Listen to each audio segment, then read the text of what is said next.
ইবাদত। ইবাদত মানে কি?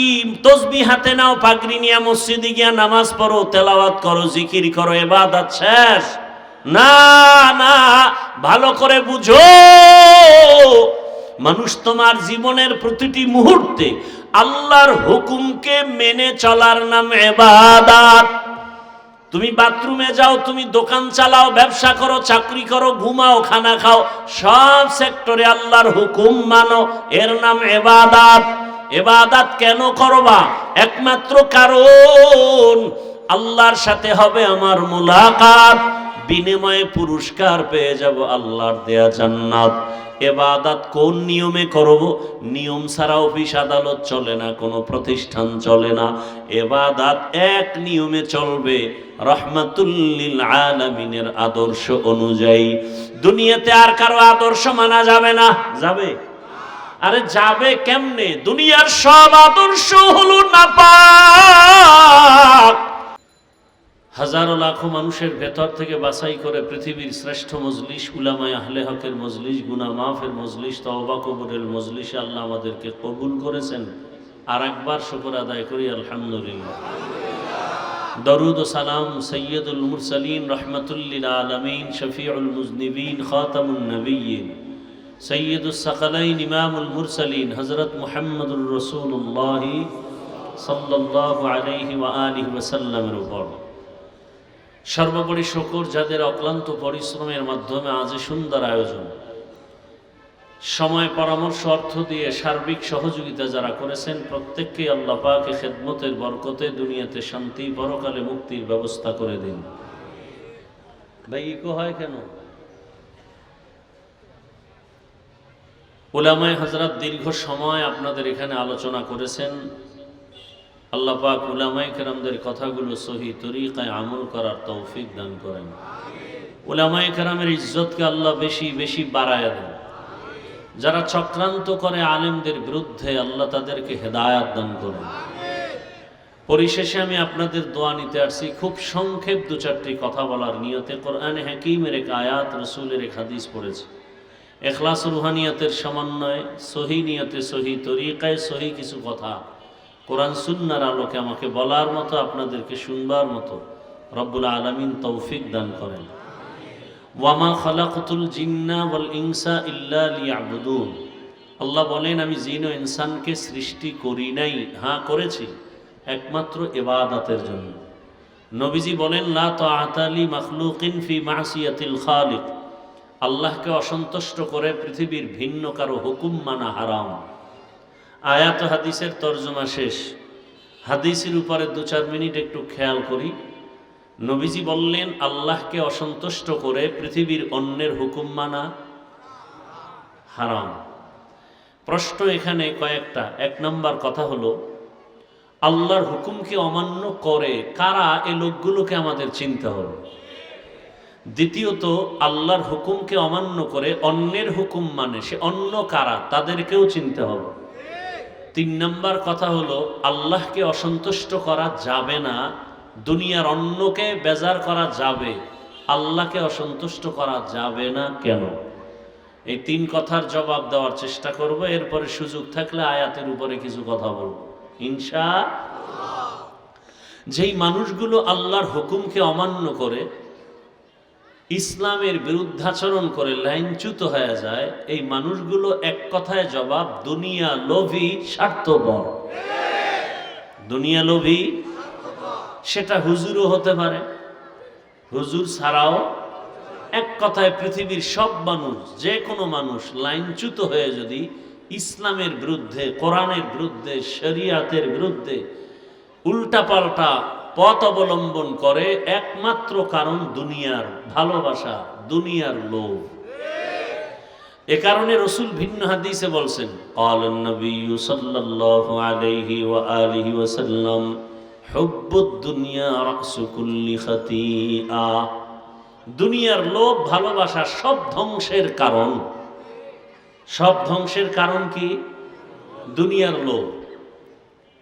প্রত্যেকটা মানুষ দুনিয়ার লোভে পড়ে আখিরাত ভুলে যায়, এমনকি মানবতাটুকু ভুলে যায়। কিসের লোভে? আপনারা দেখেন আমার দেশে এখন আর ইন্ডিয়া আমেরিকা যেতে হবে না, সব উদাহরণ আমার সোনার বাংলা। সন্তান মাকে মেরে ফেলে, আছে না নাই? কিসের লোভ? দুনিয়ার লোভ। এই লোভ তিন প্রকার। কত প্রকার? হুব্বে যা, হুব্বে মাল, হুব্বে নিসওয়ান। সম্মান বা ক্ষমতার চেয়ারের লোভ। কিসের লোভ? ক্ষমতার চেয়ারের লোভ। দ্বিতীয় লোভ হলো সম্পদের লোভ, টাকার লোভ। তৃতীয় হলো যৌবনের লোভ। দুনিয়ার প্রতিটি মানুষ যদি দেখেন লাইনচ্যুত হয়ে যাচ্ছে এই তিন লোভের কোন এক লোভে আক্রান্ত হয়েছে। ইতিহাস কোরআনে যাদেরটা আছে তো বিরল। ফেরাউন, নমরুদ, হামান, কারুন, সাদ্দাত। ফেরাউন ধ্বংস হলো কেন? ক্ষমতার চেয়ারের লোভ। কারুন ধ্বংস হলো কেন? টাকার লোভ। আমাদের দেশের তাসনিমা নাসরিন ধ্বংস হলো কেন? যৌবনের লোভে। কি এই তো শুধু এতটুকু না, এই মাঠের মধ্যে এই তিনোটা লোভে আক্রান্ত ব্যক্তি এখানে আছে না নাই? যারা তসবিহ হাতে নিয়ে দোয়া ইউনুস পড়তেছে ভোটের আগের রাত্রে বিক্রি হয়ে যাবে। কিসের লোভ? টাকার লোভ। কয় টাকা পাবে? বাজারে আপনাদের বনশ্রী কোনো এক বাজারে গেলে একটা ভালো মানের মুরগি কিনলে 800 থেকে 1000 টাকা দাম। ভালো মানের একটা ছাগল কিনলে কত? 15 থেকে। একটা গরু কিনলে 1 লাখ প্লাস।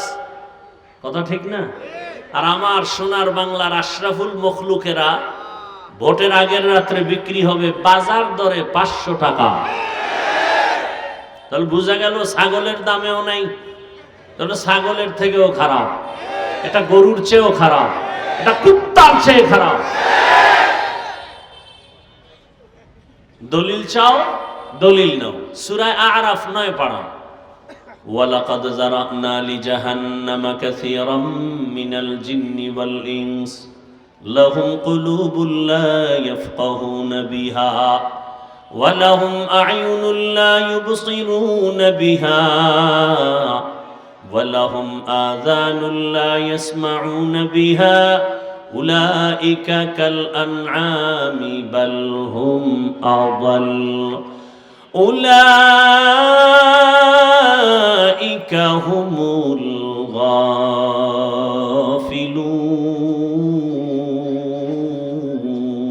গাফিলুন। গর্বা সূরাত আদমি ইনসা বুদে আহমদ বু জাহলো হামেক সাবুদে আদমিরা আদমিয়ত লাজিমাস উদরা গরবুনা বশদ হি জামাজ আদমিয়ত লাহমু শাহমু পুশতে নিস আদমিয়ত জুজরে যায় দোস্তে নিস। আল্লাহ বলেন অধিকাংশ মানুষ জাহান্নামে যাবে। কম না বেশি? অধিকাংশ মানুষ জাহান্নামে যাবে। কেন? আল্লাহ বলেন আমি তাদের গবেষণা করার মতো কল্প দান করেছি, কিন্তু মানুষ গবেষণা করে না। গবেষণা করবে। এত সুন্দর আসমান কে সৃষ্টি করেছেন? এত সুন্দর মানুষ কে বানিয়েছেন? এত সুন্দর সূর্যের আলোকে দিতেছেন, চাঁদের আলোকে দিতেছেন। এত সুন্দর জমিন কে সৃষ্টি করেছেন? গবেষণা করে করে বান্দা ওই আল্লাহর কাছে মাথা নত করবে। বান্দা গবেষণা করে না। আমি আল্লাহ চোখ দিলাম দেখার জন্য, মা বাবারে মন ভরে দেখো সওয়াব হবে, দেখে না। আল্লাহর কোরআন খুলে খুলে তাকায় তাকায় দেখো সওয়াব। বান্দা কোরআন খুলে তাকায় দেখে না। আলেম দেখো সওয়াব। আল্লাহর কুদরত দেখো, বাইতুল্লাহ দেখো সওয়াব। বান্দা চোখ দিয়া আল্লাহর কোরআন দেখে না, বাইতুল্লাহ দেখে না, বরং রাতের বেলা দরওয়াজা জানালা বন্ধ করে মোবাইল সামনে নিয়ে সারা রাত গুনাহ দেখে কাটায়। আমি আল্লাহ এদেরকে কান দিলাম শোনার জন্য। কিসের আওয়াজ শুনবে? বলে আজানের আওয়াজ, তেলাওয়াতের আওয়াজ, উলামায়ে কেরামের আওয়াজ, ইসলামের আওয়াজ। কিন্তু বান্দা শুনে শুধু গানের আওয়াজ, গীবতের আওয়াজ, মিথ্যা আওয়াজ। আল্লাহ বলেন উলাইকা কাল আনআম, এরা চতুষ্পদ জন্তু, বালহুম আদাল, আল্লাহ বলেন এই চতুষ্পদ জন্তু থেকেও তারা খারাপ। উলাইকা হুমুল গাফিলুন, তারা জাহান্নামী। পশু বিক্রি হয় টাকায়, অমানুষ বিক্রি হয় টাকায়, মানুষ কখনো টাকায় বিক্রি হতে পারে না। এই কারণেই তো ঝামেলা পৃথিবীতে। আপনারা জানা থাকলে বলেন তো, আল্লাহর ঘর মসজিদ থেকে দামি জায়গা কোনটা বলেন? আল্লাহর রাসূল বলেন ক্বালান নবী সাল্লাল্লাহু আলাইহি ওয়া আলিহি ওয়াসাল্লাম আহাব্বুল বিলাদি ইলাল্লাহি মাসাজিদুহা ওয়া আবগাদুল বিলাদি ইলাল্লাহি আসওয়াকুহা। জমিনের মধ্যে সবথেকে দামি জায়গা আল্লাহর ঘর মসজিদ, খারাপ জায়গা হলো বাথরুম। কি খারাপ জায়গা? কি মসজিদ এমন দামি জায়গা, যেই মসজিদের পার্শ্বে দিয়ে কোনো বিড়ি পান করনেওয়ালা গেলেও বিড়িটা ফেলে দেয়, টুপিহীন বান্দা গেলে টুপি তালাশ করে, ঠিক নেই? তাহলে এত সুন্দর দামি জায়গা মসজিদ, সেই দামি জায়গার সদস্য একটা সুদখোর হলো কিভাবে? যেই সুদের গুনাহ, আপন মায়ের সাথে অল টাইম জিনার গুনাহ, সে কিভাবে আল্লাহর ঘরের সদস্য হয়? আপনাদের কারণে হয়। আপনারা আবার তার থেকে টাকা খাইছেন না ভোটের আগে, 500 টাকায় বিক্রি হয়ে গেছেন।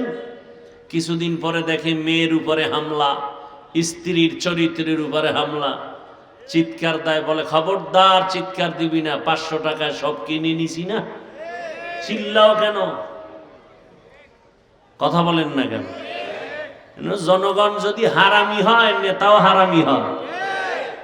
আপনারা চেয়ারম্যান থেকে, এমপির প্রার্থীর থেকে ভোটের আগে খান, তো সে দিতে দিতে নাই, বলে বউ বিক্রি করে দে। কত পরে আমি কি করবো? কয় আমাকে বরাদ্দ যা আসবে পরে তুমি খাবা। তো এবার চেয়ারে বসে এমপি খায়, চেয়ারম্যান খায়, মেম্বার খায়। ওদের গালি দেওয়ার আগে নিজেকে গালি দাও, কারণ ওরা আগে খাইছে না, জনগণ আগে খাইলো।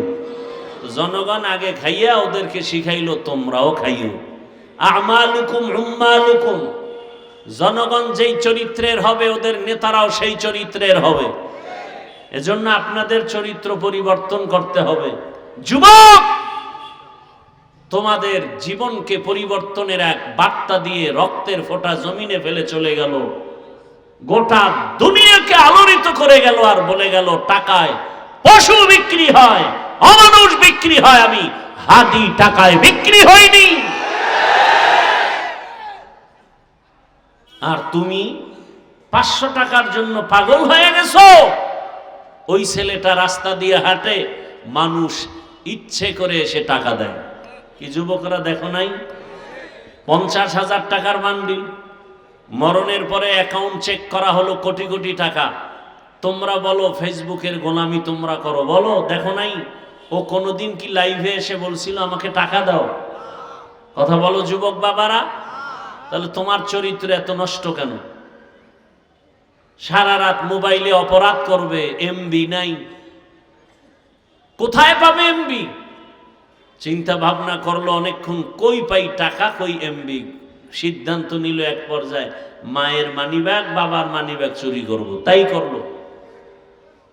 মা বাবা তোমাকে কথাগুলো বলতে ভয় পায়, কারণ তুমি যদি মা বাবাকে মারো, আমার সোনার বাংলা তো সেই সংস্কৃতি চলতেছে, সন্তান মাকে মারে, ছাত্র শিক্ষককে মারে। যেই সন্তান মা বাবাকে ভয় পাবে, এখন উল্টো মা বাবা সন্তানকে ভয় করে। শিক্ষককে ছাত্র ভয় করবে, আর এখন শিক্ষক ছাত্রকে ভয় করে। আবার সে কুলাঙ্গারেরা বন্ধুদের সাথে গর্ব করে বলে, জানো আমার আব্বু আম্মু না আমাকে অনেক ভয় করে। বলে না? বলে না? ভালো করে লিখো, ঘরের দরওয়াজায় বাধাই করে টানায় রাখো। একটা মা সন্তানকে ভয় করতে পারে না, বরং ভালোবাসার আঙ্গিকে কপালে চুমু খাবে। কিন্তু সেই মা কখন সন্তানকে ভয় পায়? কোন সন্তানকে ভয় পায়? সমাজের চরিত্রহীন আর বেয়াদব সন্তানকেই মা বাবা ভয় পায়।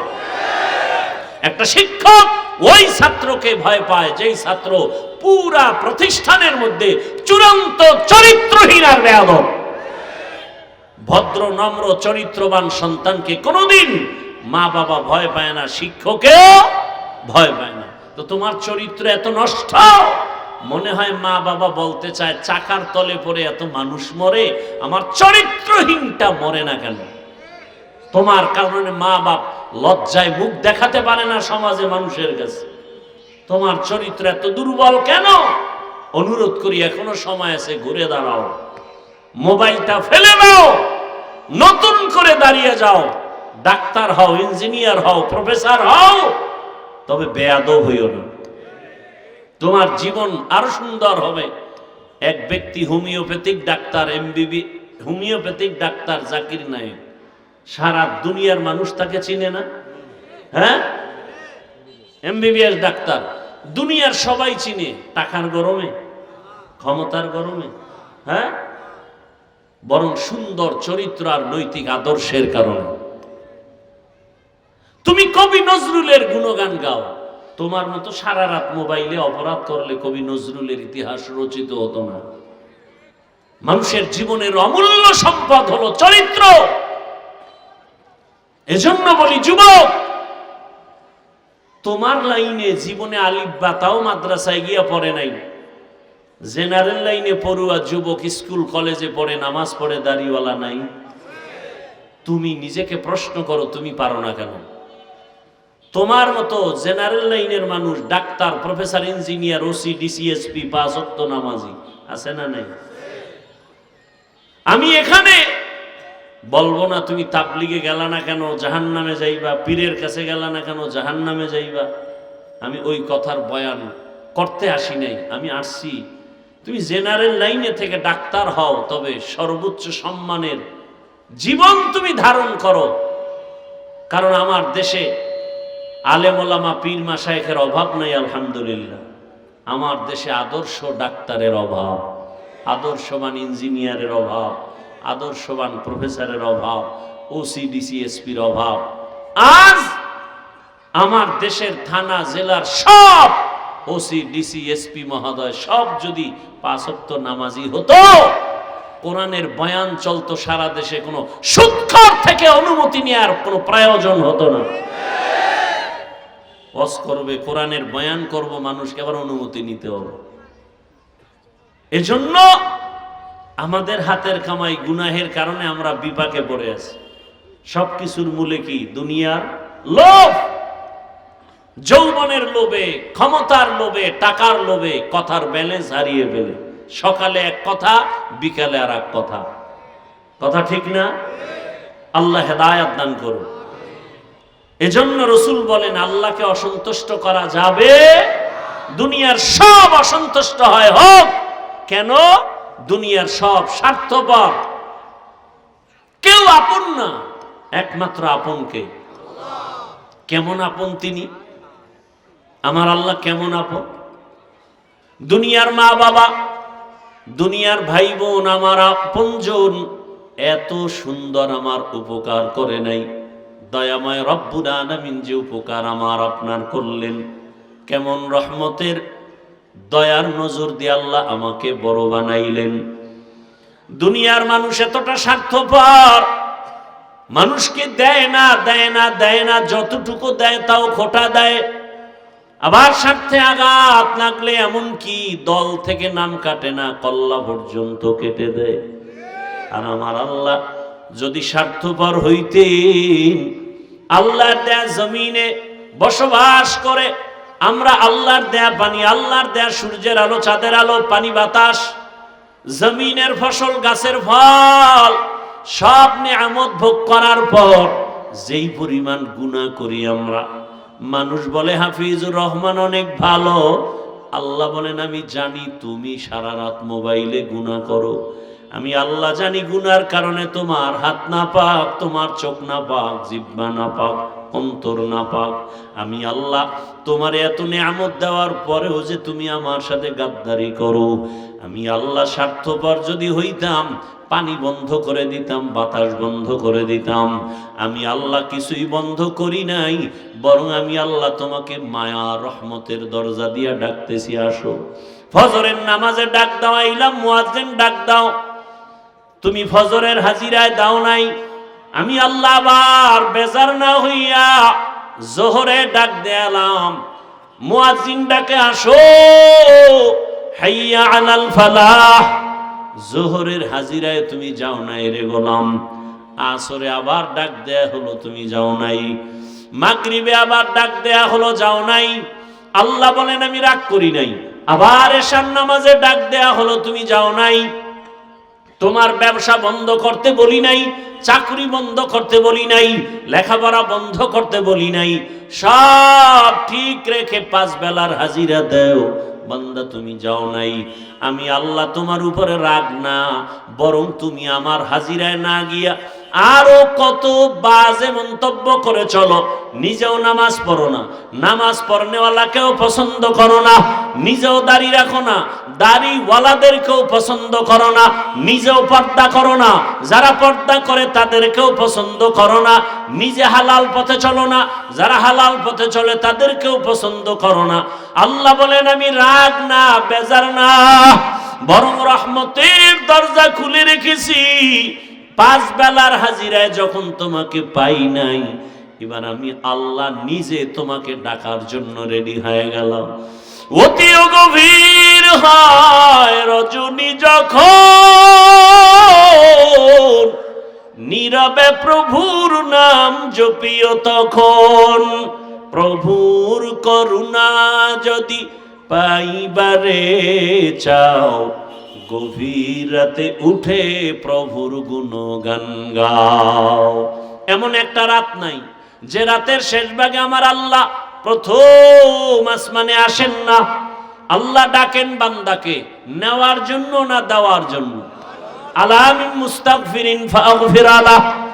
ও বান্দা, গুনাহ করেছো, পাহাড় পরিমাণ গুনাহ করেছো, এর থেকে আমার রহমত আরো বড়। গোটা দুনিয়াটাও যদি গুনাহ করে ভরে ফেলো, 50-70 বছর পর্যন্ত গুনাহ করেছো, আমার দরজায় এসে যদি একবার চোখের পানি ছেড়ে বলো ইয়া রব্বি গফিরলি, ও রব তুমি আমাকে দয়া করে মাফ করে দাও, তোর গুনার পাহাড় তৈরি করতে লাগছে 50 বছর, আর আমি আল্লাহ রহমতের দরজা দিয়া ক্ষমা করতে একটা সেকেন্ডও লাগবে না। আতিনা ফি দারে দুনিয়া না হাসান, আতিনা ফি দারে উকবা না হাসান, ইয়া গিয়াসাল মুস্তাগীসিন ইহদিনা লিফতিখারা বিল উলুমে ওয়াল গিনা। হর গরিদে নেকো তু তৈয়ার হ্যায়, জু না মাঙ্গে উসসে তু বেজার হে। আল্লাহ বলেন আমি মানুষ বানাবার ইবাদত। ইবাদত মানে কি? তাসবিহ হাতে নাও, পাগড়ি নিয়ে মসজিদে গিয়া নামাজ পড়ো, তেলাওয়াত করো, জিকির করো, ইবাদত শেষ? না না, ভালো করে বুঝো। মানুষ তোমার জীবনের প্রতিটি মুহূর্তে আল্লাহর হুকুমকে মেনে চলার নাম ইবাদত। তুমি বাথরুমে যাও, তুমি দোকান চালাও, ব্যবসা করো, চাকরি করো, ঘুমাও, খানা খাও, সব সেক্টরে আল্লাহর হুকুম মানো, এর নাম ইবাদত। ইবাদত কেন করবা?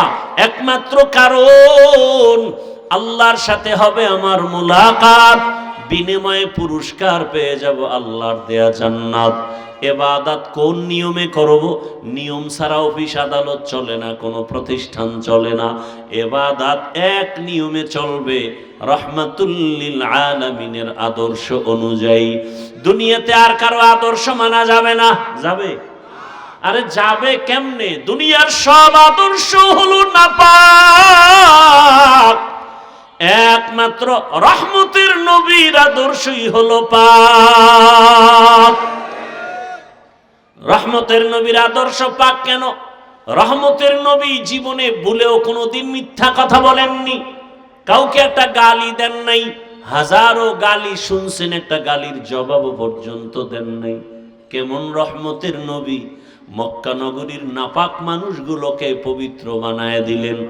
এতটা পবিত্র হয়ে গেল মক্কার মানুষ, আল্লাহ তাআলা জান্নাতের সুসংবাদ পাঠায় দিলেন জিব্রাইলের মাধ্যমে। রহমতের নবীর আদর্শ ১৫০০ বছর পরেও আজ আমরা চোখের সামনে দেখতেছি। রাত্র ১২টা-১টা পর্যন্ত শীতের মধ্যে আমি আশ্চর্য হয়ে গেলাম। আমার প্রিয় ভাই হাবিব জিজ্ঞাসা করতে চেয়েছিলাম, এই শীতের মধ্যে তুমি উপরে কাপড় দাও নাই কেন? আমি একা একা ভাবলাম, এরপরও মানুষ সব দাঁড়ানো, কেউ বসা, বসার বিছানাটাও সুন্দর না, খানারও চিন্তা নাই, কারোর মধ্যে ঘুমেরও কোনো পেরেশানি নাই, কোনো পেরেশানি নাই। কেউ বসা আছে নরমাল বিছানায়। আজকে যদি বনশ্রীর এলাকার কোনো টাকাওয়ালা এতগুলো মানুষ কোনো মাঠে দুনিয়ার লাইনে জমা করতে চাইতো, এই মানুষগুলোকে বসার জন্য ভিআইপি চেয়ার দেওয়া লাগতো, উপরে কাপড় দেওয়া লাগতো, আসা যাওয়ার ভাড়া দেওয়া লাগতো, ফাঁকে ফাঁকে নাস্তা দেওয়া লাগতো। যদি প্যাকেট কম পড়ে যাইতো চেয়ারের বাড়িও খাইতো। আবার এই মানুষগুলোকে নিয়ন্ত্রণের জন্য কত পুলিশ, র্যাব, প্রশাসন লাগতো। কথা ঠিক নেই? আপনারা যারা এই ঠান্ডার ভেতরে বসে আছেন, আরশে আজিমের মালিক তাকায় দেখতেছেন, এরকম একটা মজলিস আরশে আজিমে ফেরেশতা নিয়ে আল্লাহ মিলা রাখছেন। আর আল্লাহ ঘোষণা করেছেন, এই মাঠে যেই মুসলমান মুমিন বসে আছে, আল্লাহ বলেন ফেরেশতারা সাক্ষী থাক, এদের জীবনের সব গুনাহগুলো মাফ করে দিলাম। আপনারা এখানে আসছেন, আপনাদের ভাড়া দেয়া হবে? কথা বলেন। নাস্তা দুই একবার দিছে, মোনাজাতের পরে দেওয়া হবে না। এতগুলো মানুষের জন্য ভিআইপি কোনো নাস্তাও নাই, বসার ব্যবস্থাও নাই। নিয়ন্ত্রণের জন্য পুলিশ আছে কয় প্লাটুন, র্যাব আর্মি আছে, কিচ্ছু নাই। এরপরও চুপচাপ সবাই নীরবে বসে আছে। এমনকি মোবাইলটা পর্যন্ত বন্ধ করে রাখছে, কেউ কল দিলেও রিসিভ করবে না। তাহলে এতগুলো পুলিশ দিয়েও বাইরের প্যান্ডেল ঠিক রাখা যায় না দুনিয়ার লাইনে। আর এই সুন্দর প্যান্ডেল ঠান্ডার মধ্যে একটা পুলিশ নাই, নিয়ন্ত্রণ নাই, এরপরও সব চুপচাপ বসে আছে। এটা কেমনে সম্ভব? ইসলাম মানলেই সম্ভব। নগদ দেখায় দিলাম, এর নাম ইসলাম। এর নাম কি? আপনি ইসলামের লাইনে থাকেন বা না থাকেন, তবে কথাটা অন্তরে রাখবেন, পারলে লিখে রাখবেন। কিয়ামত পর্যন্ত কোনো তন্ত্র মন্ত্র আদর্শ দিয়ে শান্তি হবে না। শান্তির একমাত্র ঠিকানার নাম ইসলাম। আপনি মানলেও ইসলাম, না মানলেও ইসলাম। ইসলাম যতদিন পর্যন্ত জমিনে পরিপূর্ণ রূপে রসূলের আদর্শ অনুযায়ী কায়েম হবে না, ততদিন পর্যন্ত এই দেশও ঠান্ডা হবে না, জাতিও শান্ত হবে না, কোনদিন হবে না। ইসলাম কি বলে? দুজন যখন একত্রিত হও, কি দাও? সালাম। সালাম মানে কি? শান্তি। ইসলাম শান্তি শুরু করে দিল। আসসালামু আলাইকুম, সে আবার আমাকে বলে ওয়ালাইকুমুস সালাম। ইসলাম বলে বড়রা ছোটকে মায়ার নজরে দেখো, ছোটরা বড়দেরকে সম্মানের নজরে দেখো। ইসলাম অনুযায়ী সব বড়রা ছোটদেরকে যদি মোহাব্বতের নজরে দেখে, কোনোদিন বড়রা ছোটদের উপরে জুলুম করবে না। আর ছোটরা যদি বড়দেরকে সম্মানের নজরে দেখে, কোনোদিন বেয়াদবি করবে না। ইসলাম বলে কর্মচারী কাজ করে, ঘাম ঝরার আগে বেতন দিয়ে দাও। যদি সব মালিকরা শ্রমিকদের বেতন টাইম আগে দিয়ে দেয়, কোনোদিন শ্রমিক কাজে ফাঁকি দিবে না। আর বেতন না দিলে বয়ে বয়ে মোবাইল চালাবে, ডিউটি ঠিক মতো করবে না। সব একটা একটা বিশ্লেষণ দিলে ইসলাম ছাড়া শান্তির কোনো পথ নাই। অর্থনীতি একমাত্র শান্তির অর্থনীতি ইসলামী অর্থনীতি, শান্তির রাষ্ট্রনীতি ইসলামী রাষ্ট্রনীতি, শান্তির একমাত্র পরিবার নীতি ইসলামী পরিবার নীতি। ইসলামে নাই এমন কোন কল্যাণমুখী কর্মসূচি হতে পারে? আমরা বুঝি না, আলোচনা নাই। এজন্য অনেকে বলে হুজুর কোরআন হাদিসের বয়ান কইরেন, তার মানে কি রাজনীতির কথা বলবেন না? তো রাষ্ট্রনীতি নাই এমন দুর্বল কোরআন কি আল্লাহ দিছেন? আপনি বুঝেন না, এটা আপনার বুঝের দুর্বলতা। কোরআন কমপ্লিট এবং পাওয়ারফুল, পারফেক্ট। আমরা আলোচনা নাই। অর্থনীতি নিয়ে আলোচনা করলে আমরা করি না, মানুষ বুঝে না। দুনিয়ার সব অর্থনীতি মানুষকে অকল্যাণমুখী করে, একমাত্র নির্ভেজাল সর্বোচ্চ সম্মানের কল্যাণমুখী অর্থনীতি ইসলামী অর্থনীতি। আলোচনা নাই। আল্লাহ হেদায়াতের দৌলত দান করেন। আল্লাহ বলেন, আমি আল্লাহ এতটা মায়া করি, নিঃস্বার্থভাবে গভীর রজনীতে ডাকে আসো, জীবনের সব গুনাহ ক্ষমা করার জন্য তো আমি আছি, আমার কাছে ক্ষমা চাও। উল্টা পাল্টা পথে চলিয়া কই নমরুদ, কই সাদ্দাত, কই ফেরাউন, কই হামান, কই কারুন, কই আবু জাহাল। এরে ভাই, চোখের সামনে তাকায় দেখেন, আমরা যারা রসুলের আদর্শ নিয়ে এখনো চলি, আলহামদুলিল্লাহ, আমাদের মতো এখনো কেউ সম্মানে নাই, শান্তিতে নাই। চেয়ারম্যানের চেয়ারের মেয়াদ শেষ, এমপি সাহেবের মেয়াদ শেষ, আর আমাদের চেয়ারের কোনো মেয়াদই নেই। আছে কোনো মেয়াদ? আরে ভাই, আপনি তো দল কইরা এবার নেতারে যখন চেয়ারে বসায় দেন, এবার দেখা করতে গেলে কত সিরিয়াল। হ্যাঁ, আর আমরা কোনো দল বুঝি না। আল্লাহর দ্বীনের উপরে রসুলের আদর্শ নিয়ে চলার কারণে কে কোন দলের লোক জানা নাই। এমপি সাহেব দেখলেই কয় হুজুর নাম শুনছি, দেখা হলো, দোয়া করবেন। টাকা দিয়ে কিনা যায়? টাকা দিয়ে সম্মান কিনলে প্রথমে পায় ফুলের মালা, ফাইনালে পায় জুতার মালা। আর আল্লাহর দেয়া সম্মান দুনিয়াতেও বাদশা, আখিরাতেও বাদশা। ওমা খালাকতুল জিন্না ওয়াল ইনসা ইল্লা লিয়াবুদুন। আল্লাহর ইবাদতের জন্য আল্লাহ পাঠাইছেন। ইবাদত হবে নবীর আদর্শ অনুযায়ী। নবীর আদর্শে ব্যবসা করো, বাধা নাই, ইবাদত। নবীর আদর্শ মেনে চাকরি করো, বাধা নাই, ইবাদত। নবীর আদর্শ মেনে ঘুমাও, কোনো বাধা নাই, ইবাদত। নবীর আদর্শ ঠিক রেখে তুমি হাসো, বাধা নাই, ইবাদত। নবীর আদর্শ মেনে কাঁদো, বাধা নাই, ইবাদত। নবীর আদর্শ মেনে তুমি যা করবা সব ইবাদত। এই নবীর আদর্শ পেতে হলে কোরআন হাদিস ধরো, কোরআন হাদিস বুঝতে হলে উলামায়ে আহলে হকের সোহবতে যাও। উলামায়ে আহলে হকের সোহবতে গিয়া ইসলাম বুঝে রসুলের আদর্শ নিয়ে চলো। ব্যবসাও বন্ধ হবে না, চাকরিও বন্ধ হবে না, লেখাপড়াও বন্ধ হবে না, ইজ্জতও কমবে না। ও আমার কলিজার যুবক, এখনো সময় আছে, তওবা করো। মনটাকে বুঝাও যে তোমার মতো যুবক যদি জেনারেল লাইনে থাকিয়া দিনের পথে চলে, স্কুলে পড়ে, কলেজে পড়ে, নামাজ ছাড়ে না, ব্যবসা করে, চাকরি করে, নামাজ আদায় করে, শ্রমিকের কাজ করে, নামাজ আদায় করে, তুমি কেন পারবা না?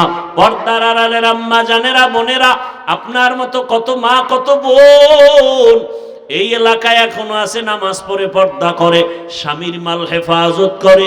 আপনারা কেন পারবেন না? মার্কেটে মার্কেটে ঘুরবেন কতদিন? একটু কি চিন্তা করেন না আপনার ভবিষ্যৎ সন্তানগুলোর ভবিষ্যৎ নিয়ে? কি ভাবেন না যদি ভালো আদর্শ সন্তানকে দিয়া যেতে পারেন, সন্তান এক সময় গর্ব করে বলবে আমার আম্মু কত ভালো, আজান হলে নামাজে দাঁড়ায় যেত, বেগানার দিকে দৌড়ায় নাই, মোবাইলে গুনাহ করে নাই, মার্কেটে মার্কেটে ঘুরে নাই, কোরআন তেলাওয়াত করত। আর আমাকে প্রায় সময় বলতো বাবা মিথ্যা বলবা না, কারো ক্ষতি করবা না। বাবার আদর্শ সুন্দর, কোনোদিন মায়ের সাথে খারাপ আচরণ করে নাই, বেগানার পেছনে দৌড়ায় নাই। মা বাবা এই সন্তানের দোয়া চলমান থাকবে। আর আল্লাহ না করুন যদি আপনি খারাপ চরিত্র নিয়ে কবরে যান, সন্তান এক সময় ধিক্কার জানাবে, আমি ভালো কেমনে হব? আমার মা বাবার চরিত্র তো ভালো ছিল না। আমার আম্মু মার্কেটে মার্কেটে ঘুরতো, আমার বাবাও মায়ের খোঁজ খবর রাখতো না, মোবাইল নিয়ে পড়ে থাকতো, নাই নামাজ, নাই তেলাওয়াত, ধিক্কার জানাবে সন্তান মা বাবাকে। অতএব অনুরোধ করে বলি, মা বাবা এখনো সময় আছে, তওবা করেন। আল্লাহকে বলেন, হে মালিক, জীবনে কত গুনাহ করেছি, আর করব না। নামাজ ছাড়বো না, বেপরদায় চলবো না, নবীর আদর্শ মেনে চলবো, সন্তানটাকে আদর্শ সন্তান হিসেবে গড়ব। যুবক বাবারা, বৃদ্ধ বাবাজিরা, এখনো সময় আছে, যুবক তওবা করো। আর নামাজ ছাড়বা না, দাড়ি কাটবা না, বেপরদায় চলবা না। উলামায়ে কেরামের পরামর্শ, মা বাবার দোয়া, শিক্ষকের দোয়া নিয়া নবীর আদর্শ মেনে চলবা। তওবা করার মতো যদি অন্তর তৈরি হয়, মুনাফিকি যদি না থাকে, খাঁটি তওবার নিয়তে দুটো হাত আল্লাহকে দেখায় দেই। আয় আল্লাহ, হাতগুলো কবুল করে নেন, তওবা কবুল করে নেন। তওবার উপরে মজবুত হইয়া ইবাদত করার আমাদের তৌফিক দান করেন, আমিন।